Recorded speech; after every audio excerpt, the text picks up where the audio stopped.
জঙ্গলের ভিতরে আসলে কত কিছু যে দেখা যায়, জঙ্গলের ভিতর না ঢুকলে জানা যায় না। তো আমরা কিন্তু সুন্দরবনের ছেলে, মাঝে মধ্যেই কিন্তু আমরা জঙ্গলের ভিতরে কিন্তু বিভিন্ন সময় বিভিন্ন আশিকানের লোকেশনগুলো কিন্তু এতটা সুন্দর, এতটা মানে মুগ্ধ করে, যখন ঢোকা হয় একটা মন মানসিকতা আলাদা চেঞ্জ হয়ে যায়। জঙ্গলের ভিতরগুলো কিন্তু এখন শীতের টাইমে কিন্তু পুরোটাই শুকনো, এখন কিন্তু বেশি জল ওঠে না, তাই তো ভাই? চলো, আর পাশেই কিন্তু আমাদের ছোট নালা ঝরা। হ্যাঁ বন্ধুরা, আমরা কিন্তু জঙ্গল থেকে উঠে পড়লাম, আর পিছনেই কিন্তু আমাদের জঙ্গল, ঠিক আছে। আর আমরা কিন্তু এখন রাস্তার ওপর উঠে পড়লাম, আর রাস্তার ওপর উঠে পড়ার কারণ হচ্ছে আমাদের এখন মশাল বানাতে হবে।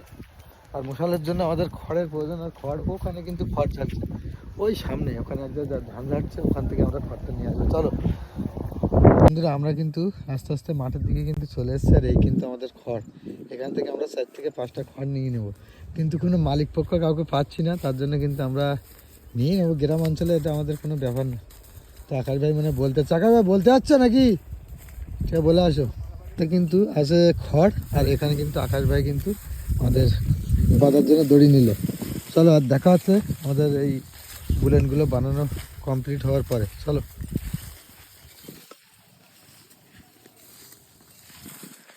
তো ধারে কিন্তু একটা সুন্দর শান্ত পরিবেশ, হ্যাঁ, আর আকাশে কিন্তু পুরো কুয়াশা ভরা। বন্ধুরা, আমরা কিন্তু এখন আস্তে আস্তে কিন্তু জঙ্গলের ভিতর প্রবেশ করে নিলাম, আর এখানে কিন্তু আমাদের পেড়ো বানানো প্রায় কমপ্লিট। সবাই কিন্তু বানিয়ে ফেললে একটাই বানাবো। আর শোন ভাই, বলো কেমন লাগছে? খুব সুন্দর। আর জঙ্গলে একটা চাক পেলাম, এখন আমরা যাচ্ছি। আমাদের কাছে বালতি পর্যন্ত নেই, সেটাও বলে দাও। আমরা তো বাস দেখতে এসেছিলাম, একটা চাক পেয়ে গেলাম, ব্যাস ওটাকে আজকে একটা শর্ট কাজ করবো। একদম একদম। আর মধুটা কিন্তু আমরা আজকে কিভাবে যে নেবো বুঝতে পারছি না, এখন পরিস্থিতি বুঝে ব্যবস্থা কি গামছা করে নিয়ে চলে যাবো বাড়িতে। তা এসেই দেখলাম যখন মধু মানে চাকটা পেয়েই গেলাম, তখন আর ছাড়ি তো রাখা যায় না।